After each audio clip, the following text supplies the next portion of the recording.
Hello, welcome readers to the fourth in a series of talks on the 2020 Summer Read Selection, Option B, Facing Adversity, Building Resilience, and Finding Joy by Sheryl Sandberg and Adam Grant.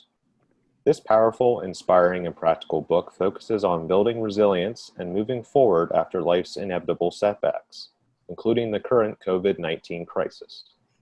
A summer read is a collaboration of WITF's Transforming Health, WellSpan Health, and over 80 libraries in Central PA. For more information, visit transforminghealth.org. This evening's topic is divorce and family challenges. We will have a presentation followed by a discussion session. Please feel free to put any questions or comments from our presenters in the chat. We will be sure to share them at the end of the presentation. Our presenters from WellSpan Health are Rachel Vucek, MS, and Dr. Christopher Russo. Rachel Vucek is an allied mental health professional serving the Lancaster County area. In her role, Rachel provides therapy and behavior education to caregivers and children in the home, school, and community. She leads caregiver education and support groups in York and other nearby counties. These groups are offered free to the community by WellSpan Philhaven. Rachel has a deep passion for teaching caregivers parenting skills while working with children to focus on and build on their strengths. Dr. Christopher Russo serves as Director of the Pediatric Hospitalist Program and Director of Pediatrics for Centra Health, a healthcare system based in Central Virginia. Dr. Russo believes that advocacy for children is fundamental to pediatric medicine, particularly in his clinical role as a practicing pediatric hospitalist who primarily cares for children and their caregivers during acute illness when they are the most vulnerable. Advocacy for children, an activity which takes many forms, embraces the desire to ensure children, particularly those from vulnerable populations, have their interests promoted, their rights safeguarded, and their voices heard on issues which affect them. He looks forward to assisting group and hospital-wide policies that encourage social inclusion, equality, and justice for children. So, let's meet Rachel. Thank you so much. I appreciate your time here and I appreciate coming back. Tonight we're talking about divorce and family challenges.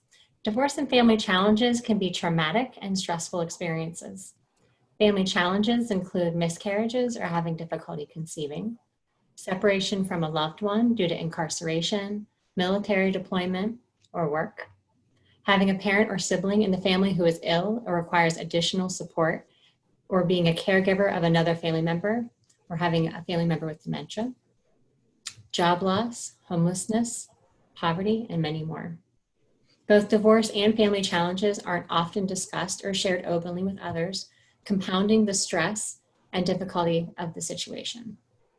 Having coping skills is vital in getting through stress to ensure we are not putting ourselves or others in continued stress or pain from the event. When we use healthy coping skills, we make healthy choices as we move forward and grow. We've talked about resiliency and how it is fluid.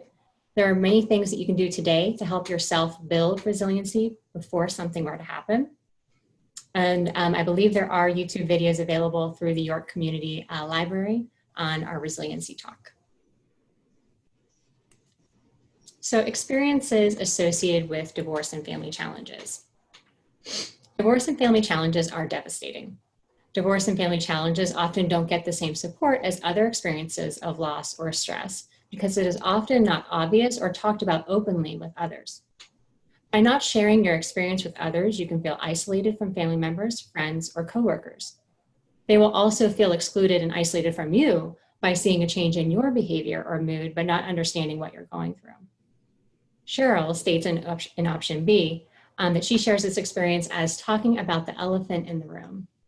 When she lost Dave and returned to her job at Facebook, no one knew how to talk about it or approach her, and they often didn't address it for fear of saying the wrong thing. But the person experiencing devastation, Sheryl, to share and identify her experience and to have those things heard was incredibly therapeutic. Finding people who will talk about the elephant in the room with you and can stay supportive through the pain is vital. When experiences include sudden loss in housing, income, health insurance, retirement saving or investments, feelings of instability, hopelessness, and insecurity may occur. Finding ways to redefine your roles, life, goals, and dreams will be important. Finding new ways to reevaluate your sense of self and purpose. What goals do you want to set now that areas of your life have changed?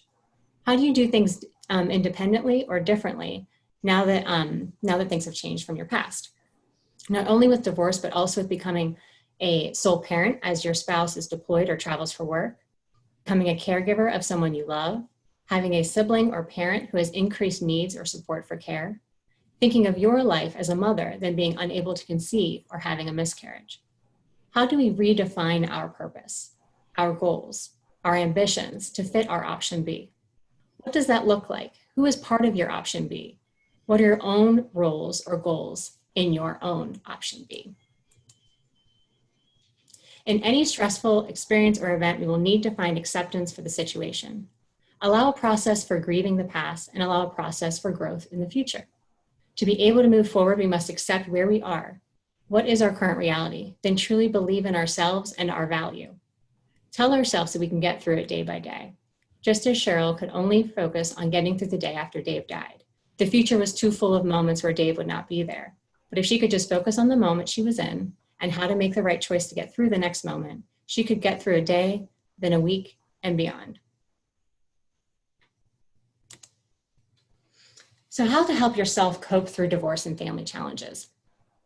On the Option B website, which is available, it has tons of resources, research, support groups. There is an article from Wendy Paris from the Option B website.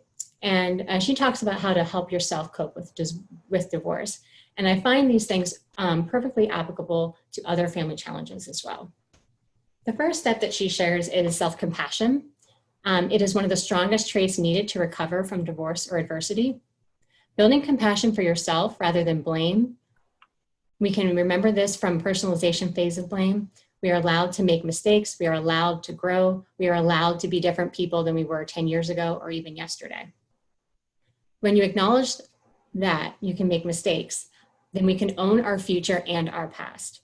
Know how we contributed to our past, grow from our mistakes, and make changes for our future. Ask ourselves, how do we want our option B to look? And what can I do to make these changes? Don't confuse filing with closure. So this language is a little bit more related to divorce, but I'll show you how it can relate to others. Filing can be rushed. However, getting through pain of divorce will take much longer.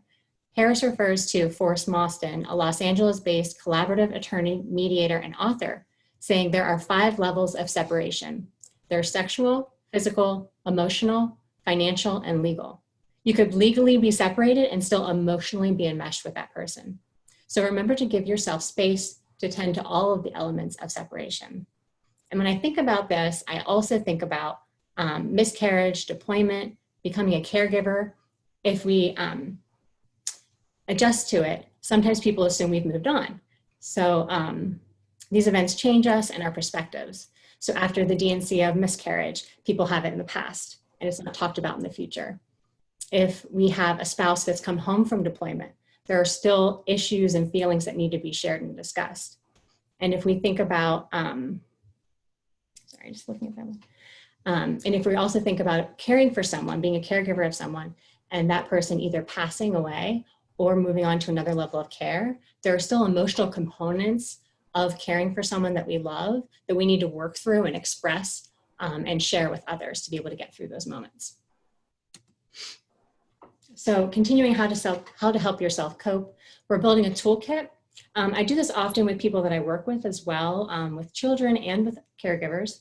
And so it's a way to think of things that can help yourself get through a potential trigger by using coping skills. Sometimes it's deep breathing, sometimes it's going for a walk, but being aware of what your trigger is, what it feels like to have that trigger, being able to use your coping skills after being triggered and helping yourself calm down. This is perfect because it's pre-planned and then you can use it when you need it. The other thing is choosing empathy, not anger. When we empathize with a person's mistakes or lack of skills, we are more willing to be able to see the person without anger. Anger can be helpful and motivating at times, but Paris points out over time it can degrade happiness and health. It also keeps you tethered to the past, which can destroy new relationships. Find ways to make yourself happy instead of focusing on revenge is important, as well as not allowing yourself to get caught up in the negativity of others. The other last two are comparison is the thief of joy. So focusing on your own experience. No two divorces are alike, no experiences are alike. So comparing yourself to someone else will not be helpful or productive for your own process. Also finding moments to look on the bright side. So do more of what makes you happy. It will disrupt the anger and the heartache and replace it with calmer, happier moments to get you through the lows. And Sheryl in option B talks about how there will be growth from pain. And so how can we find what those moments of growth are and expand on them? So when we talk about divorce and family challenges, we also want to know, how do we help our children going through these things? So as a parent, it's important to accept help. We are not going to understand or know everything that we need to know to best support our children while we are going through stressful situations. So it's important to look outside of yourself for resources and support for your children. PBS is a wealth of information for any child topic. We use it often here in my own family. There is topics including divorce, addiction, trauma, incarceration, homelessness, grief, labeling feelings, coping with emotions. They just came out with one for COVID and how Daniel Tiger has to work through COVID. So there are many topics that are relatable, and they have little songs and jingles that go along with them. And if you sing the song after the fact with the child as they're needing that support or that tip, it can help kind of decrease the stress of the moment. And always, always allow your child to speak about their experiences with compassion and understanding from you. You don't have to agree with them or correct them, just allow them to feel heard. And it's okay that what they felt in the moment, there's no correction, there's no redirection from us, there's just allowing them to sit in that moment and feel that, whatever that feeling is. Acknowledge the journey with your child. Let them know that it could be hard at times, but we will get through it together. They're never alone, and we can always talk when they need to. Then prioritize time to talk whenever they bring it up. They will most likely bring it up when you are not expecting it. You will be in the middle of playing, and all of a sudden it comes up. You'll be in the middle of a drive, and all of a sudden it comes up. So when these moments come up, hold on to them and give them that space to share. So the next part we have is from the National Alliance of Mental Illness. They actually go through age, different experiences based on age, because everyone copes with things very differently. And depending on the developmental level of the child, their reactions may be a little bit different. Okay, so for grades K through 3, children will often blame themselves or their bad behavior for the divorce of family challenges. Excuse me. They'll complain of headaches and or stomach pain. They'll be very somatic because they feel like something's upsetting their body, but they don't understand that it's an emotion. They just have that physical sensation. They may experience separation anxiety or emotional outbursts. They may regress to younger years, like needing a pacifier, wetting the bed, or even throwing tantrums. Younger children may lack the ability to communicate their thinking about divorce or family challenges, and parents should ensure young children that no bad behavior will ever make them leave or stop from loving their child.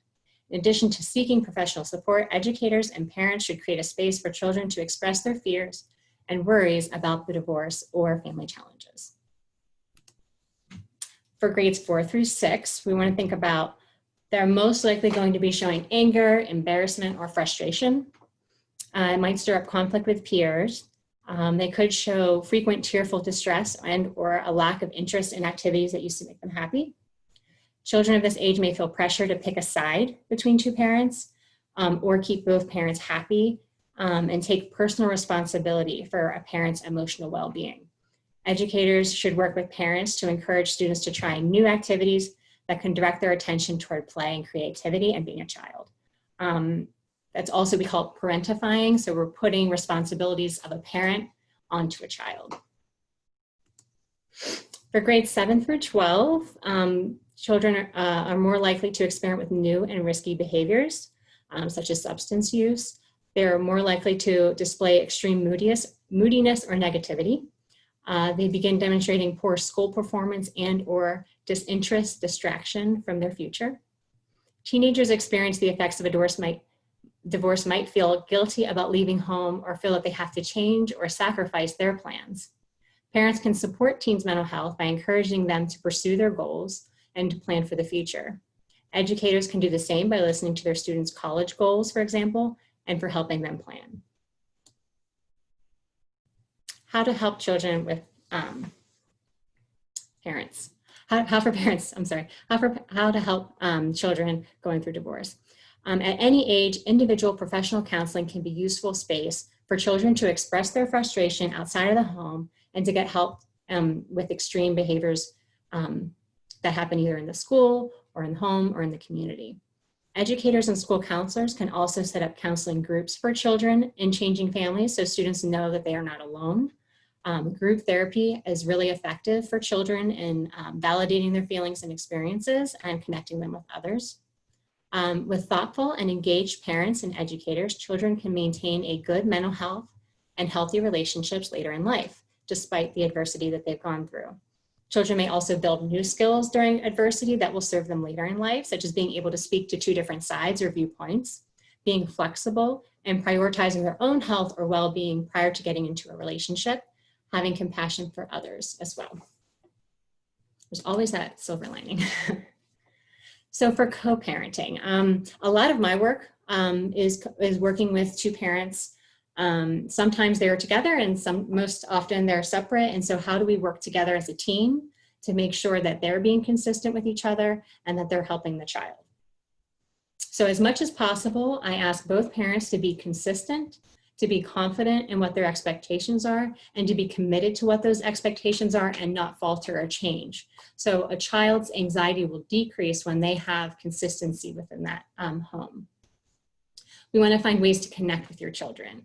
We're building relationships. We're showing them that we love them. We're showing acts of kindness and love will build relationship, and it will ensure a solid foundation for the guaranteed ups and downs of life. When co-parenting, address big issues together. Do not allow the child to split. So mom said this or dad said this and then reacting to it.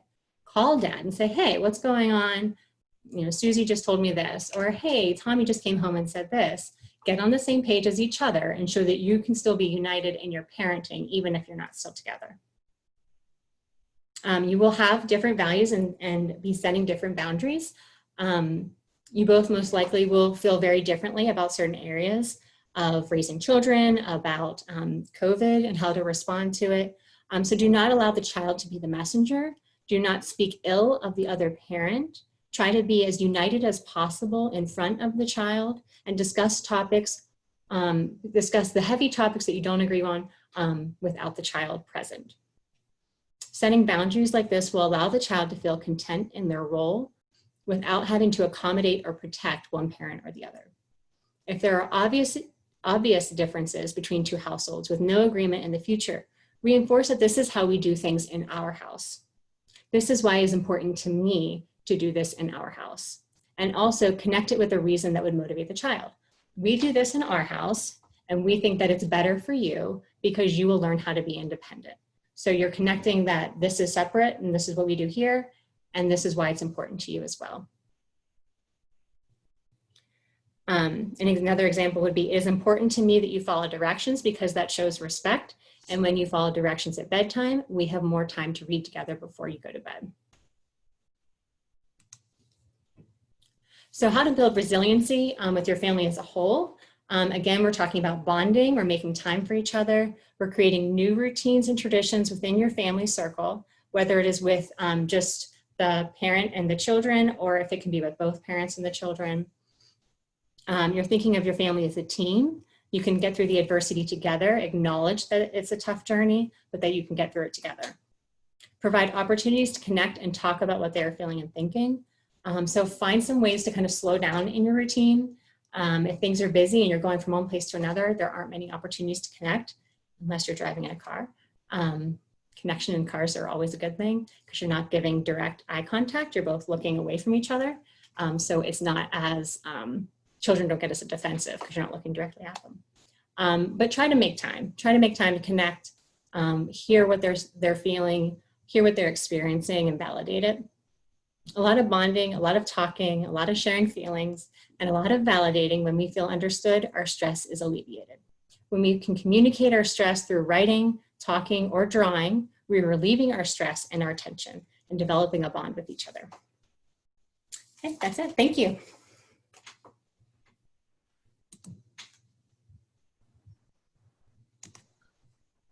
All right, so we're going to turn it over now to Dr. Christopher Russo, who's going to share a little bit more information with us. Thank you, Abby, and thank you, Rachel, for that wonderful information. I really learned a lot. Before we begin, I just want to correct one thing that Ryan said. I'm actually the Director of Pediatrics for WellSpan, and I've been in this role since June 1st. And my wife and family live in the city of York, and we just moved from Central Virginia. And so I am no longer at Central Health. I am proud to be here in York. I will be brief, because I really want to make sure we have ample time for questions here.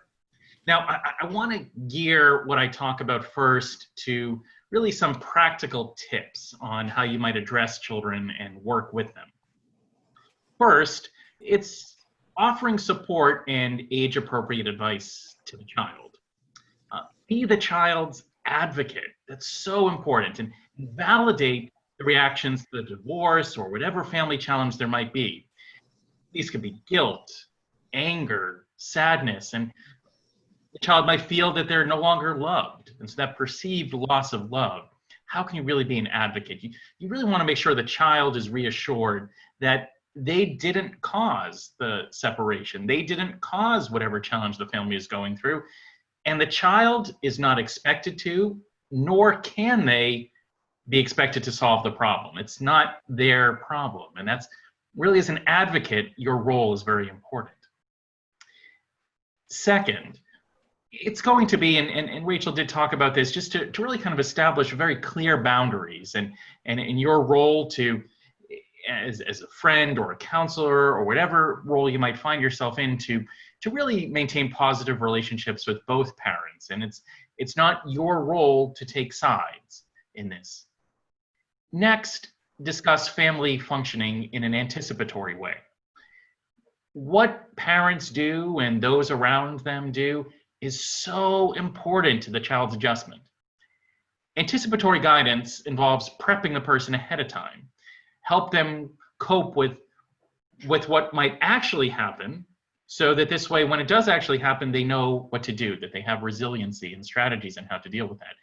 Anticipatory guidance is so important. It might take the form of saying, you may feel this may happen, and here's what you can do when that happens. So when it does happen, the child is prepared. And last, understand that divorce or family challenges, they are a process. It's not a discrete event in time. Challenges can have a dynamic nature. Think about an illness where there might be ups and downs, where things are looking more promising and then they look less promising. Challenges are very much like that. And it's important for you, in the role of helping them, the child, to be flexible and adaptable in teaching the child strategies to do the same. Those are just some practical tips. Next, what are some strategies for success? And this will overlap with some of the great things that Rachel has mentioned already. Optimistic thinking can be the determining factor in how a child copes with a divorce or a family challenge. You have a great deal of influence in helping the child realistically assess situations and avoid that kind of catastrophic thinking that just assumes that the worst is going to happen, or this is the worst thing that's ever happened and no one else has experienced this ever before. Now, children prove to be more resilient and less stress when there is less conflict between the parents. Therefore, it's critical that if you're in this position, that you shield the child from fighting as much as possible. As a clinician, this sometimes happens when I am in the patient encounter and there are two parents who are separated who are arguing over the child. They're arguing, and boy, my role as a physician is I just focus on the child. My job is the child and taking care of the child and shielding the child from the conflict. And I've asked parents sometimes to leave the exam room if they cannot control themselves. Now, children will do better if the parents and the caregivers are both positively involved in the child's life. Now I want to make absolutely clear, though, this only applies when it is safe for the child.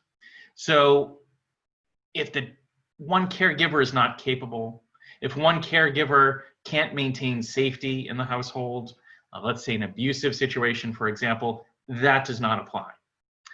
But if it is possible, maintaining that close, supportive relationship is going to be so important. Providing emotional support together and helping them with everyday issues, whether it's homework or rules or expectations for behaviors, that's going to be crucial. Next, children who experience parenting that promotes warmth and boundaries, they really thrive. So kind of what Rachel said, having that stable, consistent approach. In particular, discipline has been shown to be so important because it shows that there are very clear boundaries and that they don't vary between the different homes. It's very important that no matter what else is happening, when it comes to the child, that the caregivers are communicating, and your role may be to facilitate that and make sure it happens. And with regard to the two caregivers, it's going to be important that you stress that the goal is not to undermine each other's authority, but to really support that authority. Rachel mentioned that routines are going to be very important, that even in experiencing times of change, and of course, COVID has created a lot of disruptions to routines for children, has caused a lot of stress. We've seen just the rise in children calling teen suicide lines, the rise in child abuse we've seen around the nation, just the rise in anxiety that children are facing. It's because they're not having their routines. And so as much as possible, whether it's to maintain a routine or to create a new routine in this time of challenge, will be important.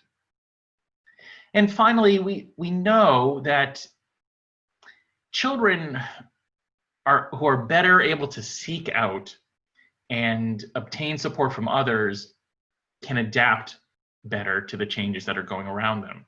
So encourage the child to talk to you or a trusted friend or some adult what they're going through. This is very similar to what Rachel said. And you might be, your role is to show them the resources and support, although you may not be actually the one to provide that support. But show them how they can reach out and show them that the reaching out for this help is actually a sign of strength, not weakness. Because children can definitely feel, gosh, adults don't ask for help, I shouldn't ask for help. But no, we need to dispel that myth and really show them that reaching out to others is being strong. And then last, what are some warning signs? I just want to mention that you might experience as you're working with children and families. Well, younger children might show regression or aggression, while older children are more likely to show aggressive behaviors. Of course, we know depression, and Rachel did mention this. Adolescents who are already at risk for depression become, when there is a challenge like a divorce, they become more at risk for depression as adults, and also adolescents who are depressed are more likely to develop bipolar disorder as adults when this stress happens. So we know that there is just so much that we need to be aware of. Rise in self-harm behaviors, one we want to make very sure we're looking at. This is a coping strategy that a lot of children will do. And so making sure that we're aware, and that might be the first trigger that something is happening. And last, as a physician, I do see a lot of physical complaints, things like headaches and stomach aches, unexplained weight loss, or sometimes the weight loss can be intentional or unintentional. And those are things that really, whatever walk you are in, to notice those things in a child, that sometimes the child lacks the vocabulary, lacks the ability to express what is truly going on with them. And the only way that they know to get that attention is by having a somatic complaint. So my stomach hurts, and they're going to the school nurse day after day after day complaining of stomach pain. And they might have an exhaustive workup. I've had this happen many times in the hospital where we do an exhaustive workup on a child only to find that it's really that there is this somatic complaint. And remember that, again, with children sort of lacking that vocabulary, I like to say sometimes that children can get themselves into trouble, but they don't know how to get themselves out of trouble. So the child may know that they're having this complaint, that the real issue is something else, but they don't know how to get out of that. And so much has been invested in trying to figure out their stomach pain, for example. They don't quite know how to exit that. And so giving that child that exit ramp, giving them the space, the ability to find out what is really going on, what is really bothering them, is important. And again, weight loss might be one of those first signs that you see in a child. Well, thank you very much. And I think we are now open for questions. We are. Thank you, Dr. Russo and Rachel. So we are open now for question and answer. If you have some questions, please feel free to post them either in the chat box, or you may unmute yourself and go ahead and talk to us and ask your question. And I'll turn it over to Ryan to facilitate our question and answer section. All right. So anybody, like Abby said, anybody with any questions, please put them in the chat, or feel free to unmute your mic to say something. Does anybody have any questions right now? If not, I have some written down that we can start off with. Okay, let's start off with some of the questions I have here then. So, what steps can someone take to maintain a positive or at least amicable relationship with an ex that will help their children adjust and thrive in the two different households?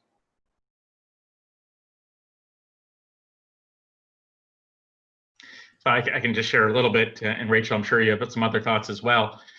You know, one of the things I've recommended is just to have a very clear plan about what you are wanting to talk about. You have to bring up issues like finances. You have to bring up issues like discipline, issues like schooling, what routines are going to be kept, you know, who's going to drive the child to soccer practice or football practice or basketball practice. You have to have those hard conversations, but focus on the child and focus on the flourishing of the child, not relitigating any past grievances. Thank you, Dr. Russo. I agree. I think it's finding that common ground and finding that common desire to have your child be successful and happy and healthy. And so finding ways to stay focused on those things is most important. If you find that the child is coming home and the other parent is being incredibly negative or speaking ill of you, again, you can just reassure the child that that's not a reflection of their care for the child, that again, you both very much love the child, and that this is how we do things here and this is how we communicate things here, and give the child the opportunity or the tools to role model how to get through adversity in a positive way, if the other person is being negative. But definitely, if you're having any kind of conversations with that person, finding the common ground with the child, about the child, wanting the child to be best, and making sure that you guys are on the same page that way. Thank you. And that actually kind of leads into my second question. So you kind of answered it already, Rachel. So Dr. Russo, do you have anything else to add with what can be done to support and keep communicating with children if the other parent begins spreading negative information to the child about that parent? Yes, gosh, thank you, Ryan. It's just a very difficult situation. So, you know, first you go to the source and you ask the other parent, this is what I've been hearing Johnny tell me. It's very disturbing. You know, again, our focus needs to be on Johnny and his thriving and flourishing. And when you do this, this doesn't help. Is that going to work all the time? No, of course not. We live in a sinful world here where people, especially in times of challenges, can react very negatively. And so the next thing to do, and again, it's not optimal because you hope to kind of cut it off at the source, is to have that frank and honest discussion with the child, and be able to say, look, when people are hurt, people act very differently. my focus is on you, and and you know me, and I want you to tell me if there are any things that I am doing that I could do better for you, and have that discussion with your child. You may hear your dad say, or your mom say something like this, and I want you to bring those things to me, not to get your father in trouble or get your mother in trouble, but I want to know if these things are bothering you, so I can adjust what I do to make sure. Again, it's all about putting the focus on the child. The child needs to know that they're not a pawn, that they're not a ping pong ball being batted forth between their parents. And so what I've told parents sometimes is to say, you can only control what you can control, right? And your focus is on your child. And at the end of the day, gosh, what can you do for that other person? You can reach out to them, but even if they may not listen, here are some strategies. Thank you. All right, next question is kind of a continuation of the theme of the parent interactions during the course of a divorce or even afterwards. Do you have any recommendations as to whether divorcees should attempt to continue to do events and gatherings at the same time with their children present? So kind of like sporting events or parties, anything like that. I could definitely speak to this. I think that if the parents can be appropriate and have healthy boundaries with each other and put the child as the focus, that could be really beneficial for the child. Having opportunities or milestones where only one parent is there is definitely felt by a child. And if a child can have an experience where he or she is able to say, my parents were there, instead of splitting it like most of the week will have to be, that can have a really influential impact on the child and their ability to feel valued and important and prioritized, and that they can still come together for the child. So if they can be amicable and have appropriate boundaries, then yes, I think that'd be wonderful. And absolutely, I agree with Rachel. Everything she said is spot on. I think the other thing I counsel parents is think about all the events in the child's life as being special. They may not seem special to us. You know, he's got 10 basketball games a year, and you know, what's one game? Well, for a child, those 10 basketball games, I can tell you, they're thinking about them all day, and it's a big event for that child. So don't just limit events where you're going to be together and civil to the big events like the graduations, the first communions, the things like that. Really take active interest in the events in the child's life, because they are important to them. Thank you. All right, so also on our topic tonight is family challenges. And so I wanted to also ask some questions concerning things other than necessarily divorce. And my first one is about miscarriage. And miscarriage is a horrible experience, and it's rarely spoken about in social circles. It's kind of a taboo to speak about that with friends and family. And so what are the best ways for the couple who's experienced this tragedy to cope with that loss and to be able to move on from this? I guess we'll start with Rachel.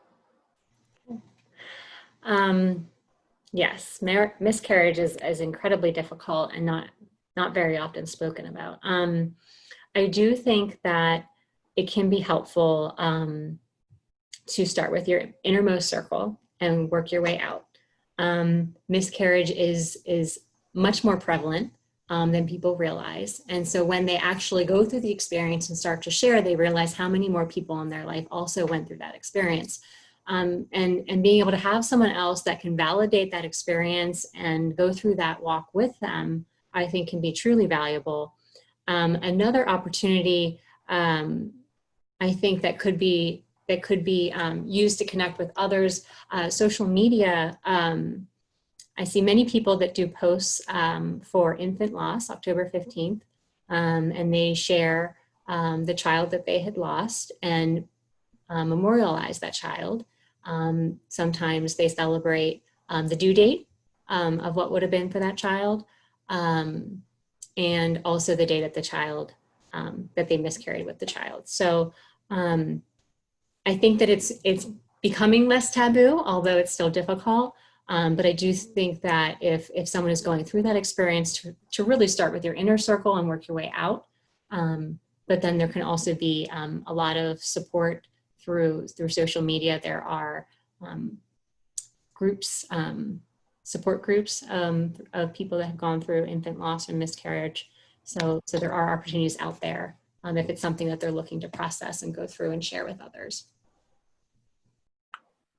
Great, and I think the only thing I might add is, as the parent who's going through that challenge, such as a loss, it's important, depending on the age of the child, of course, that you model for that child how to deal with that loss. And that can be very therapeutic for the parent to share that with their children, what they're going through, because your child will eventually go through loss on their own, and they're looking to you to see how you grieve. And that's important. I think it's a very important learning for the child to have. Again, a 2-year-old probably can't understand a miscarriage in the same way, although there are ways to talk about that with a 2-year-old. But I think it's very important that we really encourage our parents to model behaviors that we want their children to develop as young adults. Thank you. And for this next question, we're going to start off with Dr. Russo just to mix things up a little bit. This one's concerning not necessarily a tragedy, but more just a strain on family and keeping together. Military deployment and other long-term and long-distance employments besides that affect many families in this area, York County especially. And so what are ways to cope with a long-distance family or relationship, and how should communication be approached? It's really a huge challenge now. We know that in addition to military, there's also a lot of people are working, certainly pre-COVID, but people were working in distant places. So it wouldn't be uncommon for a parent to be away for 4 or 5 days per week, or doing a lot of traveling and things like that, just with our interconnected society. And so one of the things we encourage are certainly using technological means to maintain communication. So that might mean, in addition to FaceTime and things like that, it's recording videos that can be played later for the child, especially if there are people deployed overseas where the time zones don't quite work out.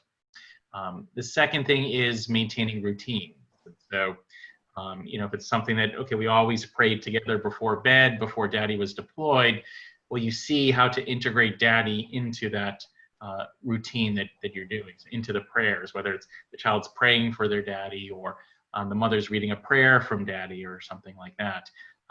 So maintaining routines, trying to take advantage of as many technological innovations as we can, I think are very, very helpful for children. And I think the last thing is to really explain to the child why the parent is away, that the parent, it's nothing that the child did. It's amazing. One of the things I always tell parents is we have to get into the mind of a child. A child may think that their father's deployed because it's something that they did, or their daddy doesn't love me and that's why he's away. And of course, what a lie that is. But the child can't process in the same way.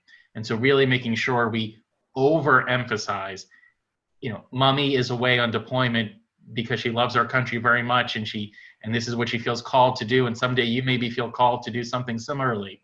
Mommy has to work late hours at the hospital tonight because she's caring for sick patients at the hospital. She's how wonderful and lovely, and all the things that she does to help the sick people in our community. Things like that, where you really promote the other parent. I definitely agree with Dr. Russo. I think keeping routines and traditions that you would typically do without that family member, and then while you're in the moment of those routines or traditions, reflect on times where you were doing that with the family member that is no longer in the house with you. So if the father is away on business, or if mom's away on deployment, remember when mom used to do this? Wasn't that fun? Sharing those opportunities for reflection and bringing up positive memories of that person help kind of reinforce that connection that they did have with the parent prior to them needing to leave, so that the child can continue to feel connected with those memories. And I think that's also a very healthy skill to teach a child, of just reflection and being able to be mindful of things that we've gone through and things that made us feel good. So I think that would be important as well. Thank you. We'll continue. We'll give this question to Dr. Russo first to see if we can even things out. This was a question that can apply to either people with children or without children. We've spoken a good deal, I mean, you two have spoken more, a good deal about routines and maintaining routines. And so this question is, how can a parent or non-parent adjust to living a separate life after divorce? Are there some familiar roles that should be assumed or abandoned? Because in most households, I mean, it's split between the two parents, different responsibilities or different things that they do. Sure, it's a real challenge. I will be honest with you. You know, there's certain things that have to be done, right? So it can't be that you know, mommy paid the bills, mommy's not here, so I'm not going to pay the bills anymore, right? No, of course, you know, you have to take on that role. But I also encourage parents to do is not take on roles that are optional, that they are not suited for. So, you know, it's not your role to take on something that is, you know, so if the mother was the one who was always the one to, you know, fix the car or be around the house and painting the house and things like that, and fixing the exterior of the house, and the father says, gosh, that's not my strength. Is it his role to do that? No, it's not his strength. That said, there are important roles though. And again, it's the routine. So you can't say, well, you know, mommy's the one who used to read them the bedtime story. She's not here. I'm not going to read. No, it's the routine that you focus on. Again, I know I sound like a broken record. It's focusing on the child and what the child needs. So if it's a routine that the child needs, if it's a role that the child needs, you need to be the one to fill that. You need to get out of your comfort zone if necessary. So if it's, boy, you know, I don't like doing tea parties with my daughter, or I don't like going to gymnastics with my daughter. But no, it's the child. That's what your child needs at this time, and you need to be there. I hope that answered the question. Yes, absolutely it did. I actually really liked your answer too. Rachel? Ditto. No, I'm just kidding. What he said. No, I agree. I think that we need to find our own strengths and traits and find our roles within those, but then also find that we need to be flexible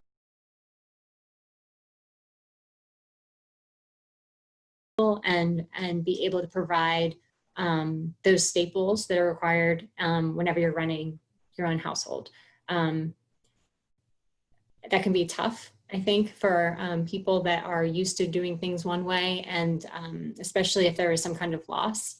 Then every time, you know, the TV isn't connected to the speaker anymore, it's like, oh, my husband used to do that. So how can we find ways to be more independent and show our children and role model for our children that, like, yes, this isn't something that I didn't used to do, but this is something that I can learn to do. And it's that growth mindset of this wasn't a strength, but this is something that I think is important, then I can work on it and I can get better at it and I can do it too. Thank you. I've loved your answers to all the questions so far, but that is my favorite at this point.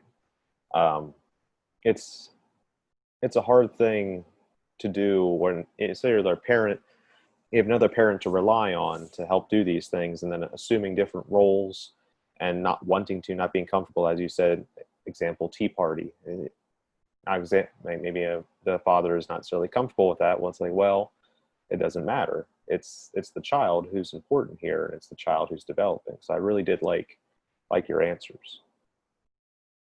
And My final question, before I'll double check with everybody else, see if anyone else has any questions. And we'll start with Dr. Russo, and it'll be 3 and 3 between the two of you. And this one is not necessarily for divorcees with children. So divorcees without children, what should the first step be in restarting their lives after the divorce is complete?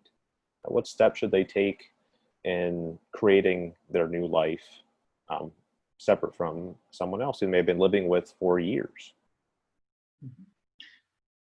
Well, I hate to, let me turn this over to Rachel only because as a pediatrician, my knowledge of adults is a little limited. But let me turn it over to Rachel first. I'm sorry to put you on the spot, Rachel. It's no problem. Yeah, so I've actually talked about that a little bit earlier, is that when we think about, I have this path in my life, and this is what my life is going to look like. And then all of a sudden something happens and we find our option B, right? Like the basis of our summer read series. What is that going to look like? And this really could be an opportunity for reinvention, because we do get into habits, we do get into comfortable spots, and separating or divorcing can really provide an opportunity for growth. So if we think about what we want our option B to look like, and we can start to set small goals that will get to that, that picture of what you want your new life to look like. And are there new skills that you want to learn? Are there new trips you want to go to? Is there new education that you want to complete, a new career that you want to have? There's a lot more flexibility that you can really reinvent yourself and find, kind of step back and really look at those values that are important to you, and then start to build a life around that. One of the things that I talk about, I love that answer, Rachel. One of the things I talk about with older children is developing new habits. And, one of the things that I was reading a book called Atomic Habits. I gave a wonderful example about how, let's say you're the pilot of a plane at LAX, Los Angeles International Airport.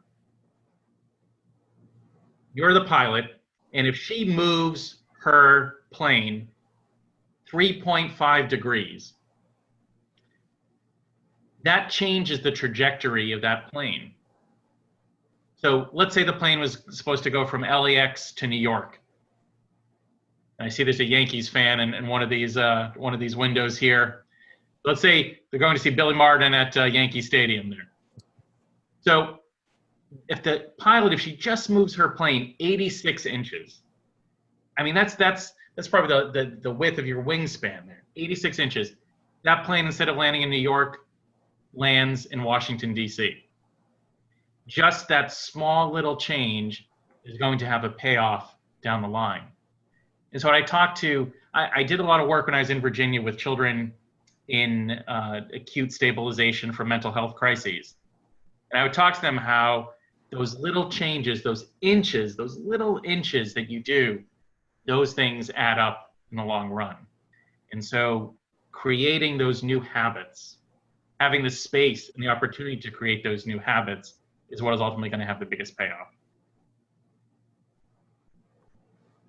Thank you both for your answers. And I still count that as 3 for 3 starting off. Is there anyone else who has any questions in the audience? Anyone want to put anything in the chat, or anyone like to say anything? If not, then I believe we are reaching about 8 o'clock, a little bit past. And so I'd like to give a special thank you to Rachel and Dr. Russo for joining us tonight and for answering our questions. And I'd like to thank everyone else for coming in and participating tonight and being here for our event. Save the date to hear the authors speak at our online event. It'll be held on September 29th. And you can fill out a survey after this, which is available at your local library and located online at transforminghealth.org. If you wish, by doing this, you can enter to win an autographed copy of the book, Option B.